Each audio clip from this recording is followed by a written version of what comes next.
O que vai impactar a sua vida.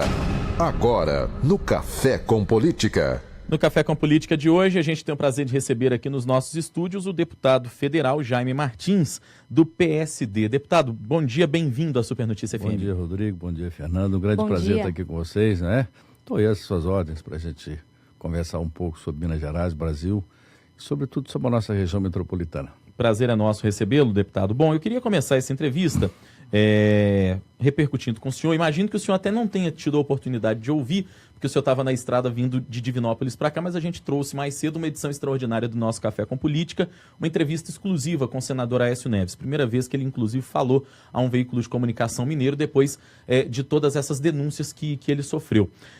E, entre outros assuntos, o senador Aécio Neves disse nessa entrevista que deve se candidatar, que vai se candidatar nas eleições do ano que vem, 2018, mas não falou qual cargo ele disputaria, deixando até em aberto a possibilidade que já tem sido aventada de talvez ele disputar, quem sabe, uma Câmara dos Deputados, enfim, não ser necessariamente um candidato à reeleição no Senado Federal.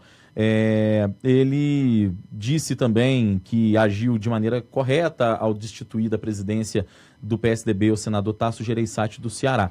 Bom, especificamente sobre o nosso quintal aqui, sobre Minas Gerais, como é que o senhor avalia esse ressurgimento do senador Aécio Neves, que foi bem recebido na convenção estadual do partido dele e já disse que, de qualquer maneira, disputa as eleições do ano que vem, em 2018. Como é que o senhor avalia isso e o que isso muda, por exemplo, no tabuleiro político do PSD, que é o seu partido?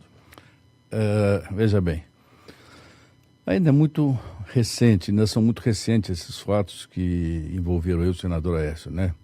Desde a questão das delações até mais recentemente essa questão da destituição do presidente do PSDB, que é o senador Tasso, né, que foi destituído aí na semana passada.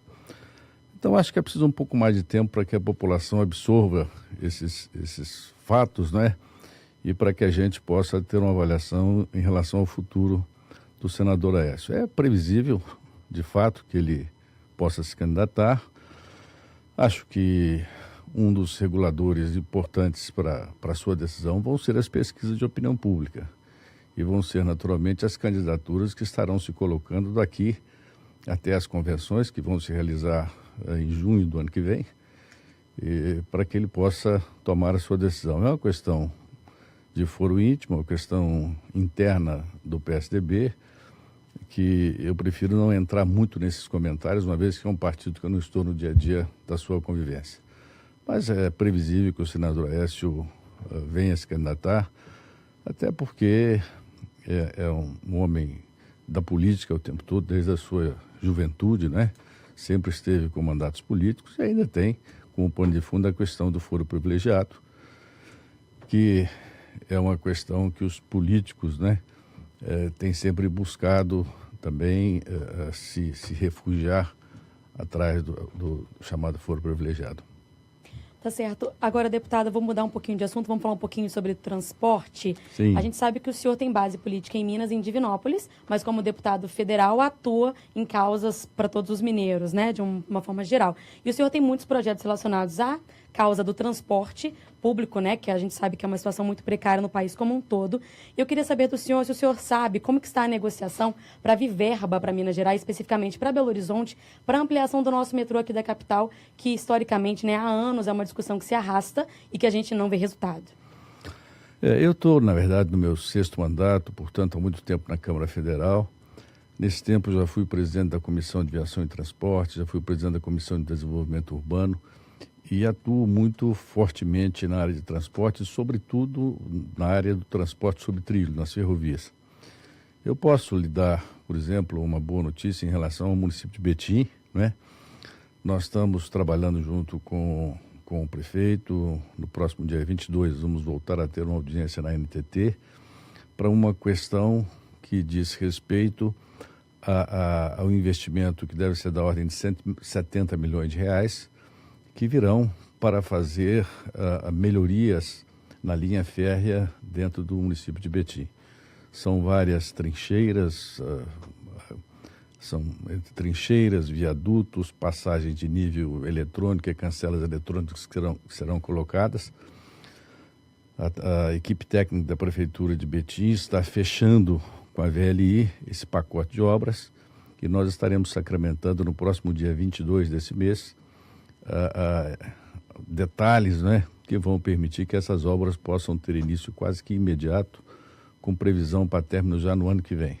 Então isso é uma notícia de um grande investimento que está sendo feito aqui na região metropolitana, e o que a gente deseja é que no futuro, quando nós construirmos o contorno ferroviário da região metropolitana, né, o arco ferroviário de Belo Horizonte, que esses trilhos que hoje servem ao transporte de cargas, que ele possa vir a transportar passageiros. O nosso desejo é que o metrô, que hoje é o metrô de Belo Horizonte, que a gente está trabalhando para que ele chegue à Contagem, mas que no futuro próximo poderemos ter uma malha ferroviária servindo ao transporte de passageiros mais extensa.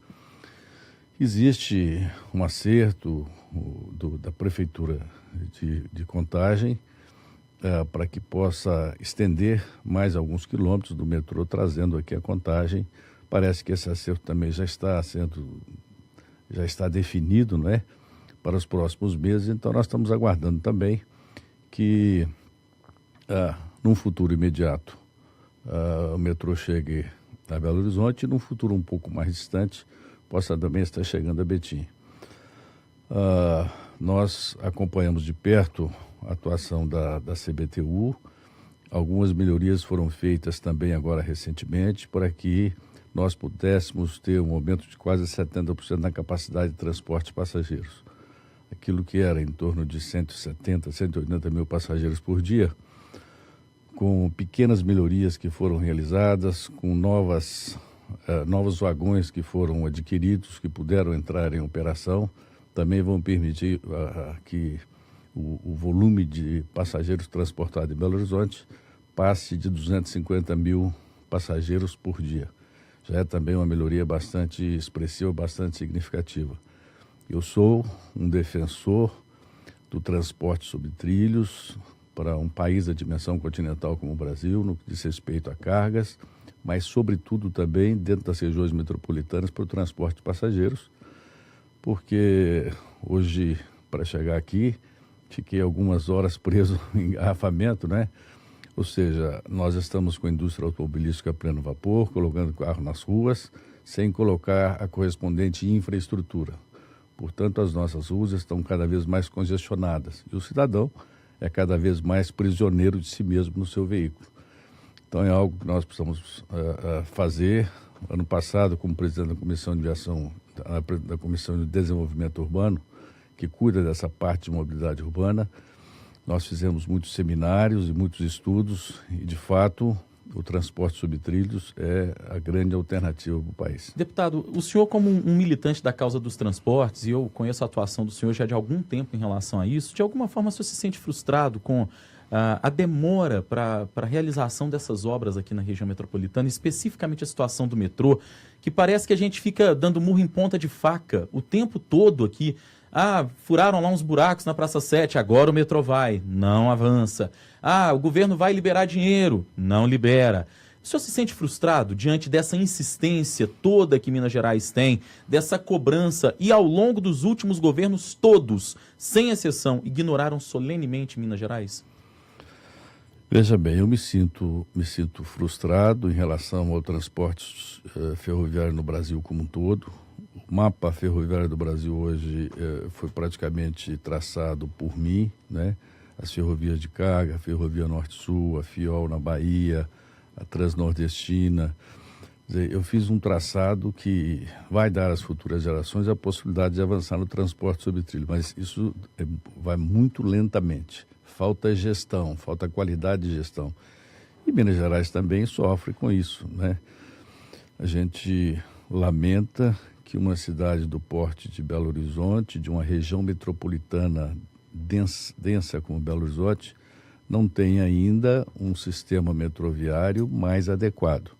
De qualquer forma, essa notícia desse aumento de capacidade de transporte de passageiros em Belo Horizonte, levando de 170, praticamente aumentando mais de 50% na sua capacidade, com essas melhorias que foram feitas, diga-se de passagem, estava preso por pequenas melhorias.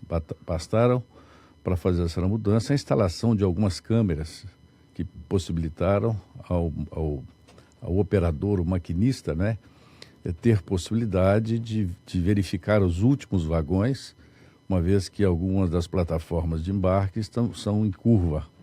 Então, essas pequenas mudanças permitiram esse grande aumento de passageiros. Quer dizer, se tivéssemos um pouco mais de criatividade, um pouco mais de capacidade de gestão, essa questão do metrô poderia ser mais avançada. Mas é que se lembrar que sucessivos governos têm faltado com Minas Gerais em termos de investimento. O governo Temer é um desses.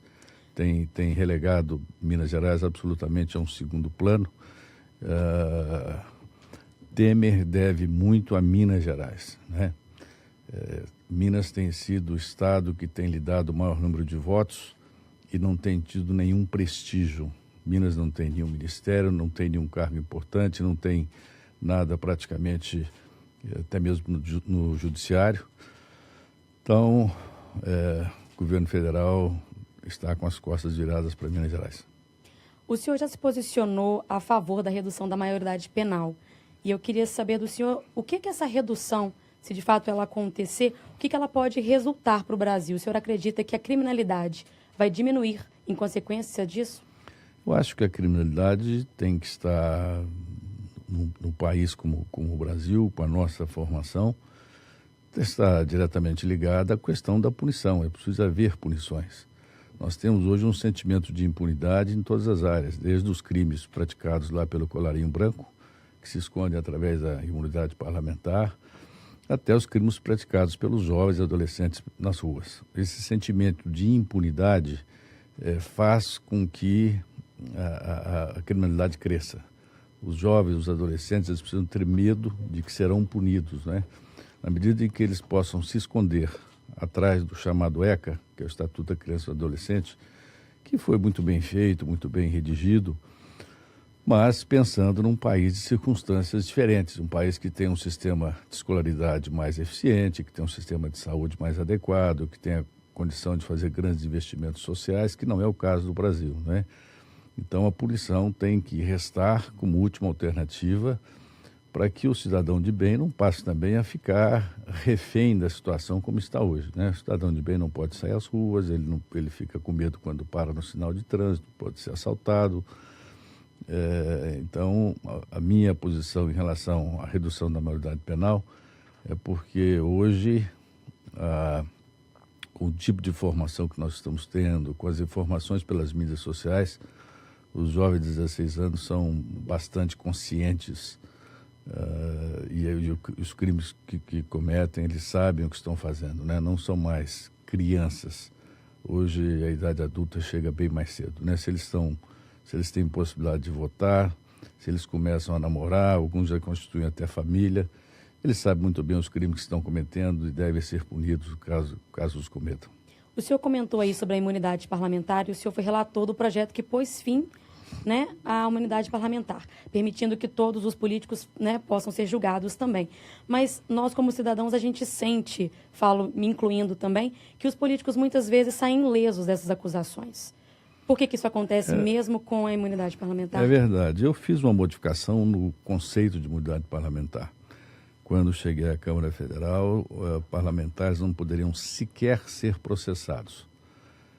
A imunidade era total. Existia a chamada imunidade material, mas muito mais. Havia também a imunidade processual. O parlamentar não poderia ser processado, ele só poderia ser processado a partir do momento em que o plenário da casa respectiva, né, o plenário da Câmara ou o plenário do Senado, autorizassem a abertura de processo.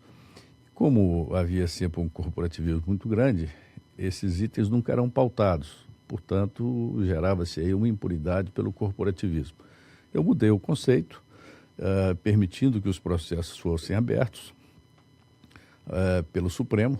O Supremo, uma vez que encontrasse indícios de crime, que ele pudesse abrir os processos. E que restava ao plenário da Câmara do Senado a possibilidade de parar o andamento do processo.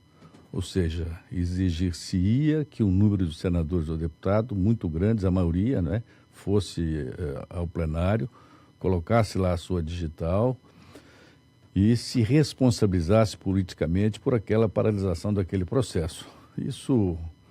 Essa possibilidade da imunidade, porque a imunidade é para defender o parlamento. Nós temos hoje alguns parlamentos na América do Sul, como por exemplo, na Venezuela, em que as questões políticas de fundo, né, o exército, a polícia amedrontam o parlamento, e nós já vivemos isso no Brasil no período militar. Então, a imunidade é para proteger o parlamento e não para proteger o parlamentar criminoso. A imunidade, eu vejo agora recentemente, tivemos um caso desse no Senado, ela foi indecorosamente usada para proteger alguém que havia indícios muito concretos de cometimento de crime. Então, foi um desvio de função da imunidade parlamentar. Certamente relatei o texto, no meu relatório está muito explícito lá, né? O espírito da lei, o espírito que nós votamos, é que a imunidade é para proteger a democracia e proteger o parlamento. E nesse caso específico ela foi usada e tem sido reiteradamente às vezes usada para proteger o crime. Deputado federal Jaime Martins foi nosso convidado, ele que é do PSD, nosso convidado hoje aqui no Café com Política. Gostaria de agradecer, foi um prazer recebê-lo aqui, deputado. Obrigado, Rodrigo, obrigado, Fernanda. É muito rapidinho, né? A gente podia ficar aqui horas conversando. Estou sempre às suas ordens. Muito obrigado.